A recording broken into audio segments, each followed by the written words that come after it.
Lisäväriä MM-sarjaan tuo takavetoautolla ajava Marc Dues.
Asfalttiolosuhteisiin paremmin sopiva kaksikko Marc Dues ja Bemari olivat 7.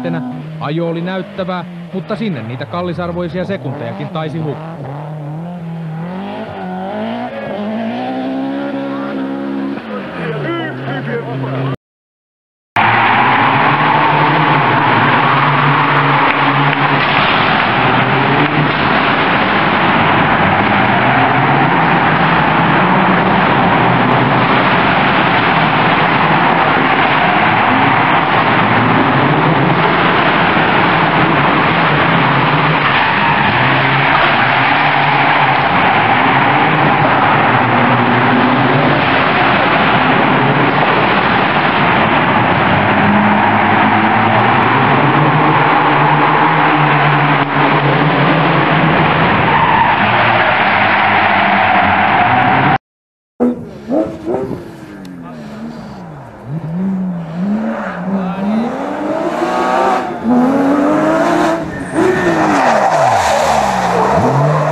Duesin tilanne on vähän samanlainen kuin Snajersillakin.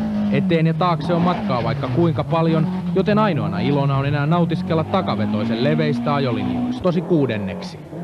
Marc Dues on 7, mutta niinkin paljon kuin 13 minuuttia kärjestä jääneenä.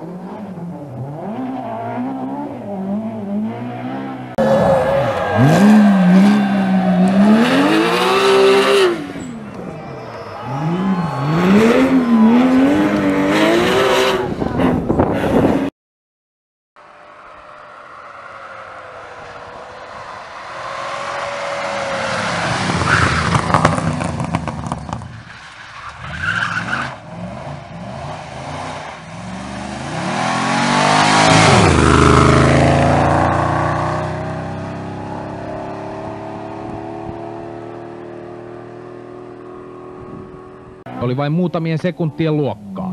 Duesin näyttävä ajo jatkuu ja ainakin katsojilla on hauskaa.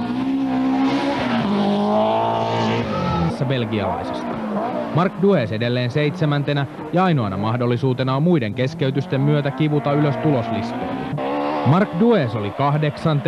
ja odotteli innolla asfalttipätkiä, Bemari kun alun perin on rakennettu voittamaan asfalttiralleja. Heti kun asfaltit alkoivat, repäisi Dues ohi Alessandrinin veljesten ja 7. Eikä 16-venttiilisellä integraalilla ajavilta veljeksiltä enää löytynyt resursseja parempaan, ja niin oli Dues jälleen paras kaksivetokuski, niin kuin tällä kaudella useasti aikaisemminkin.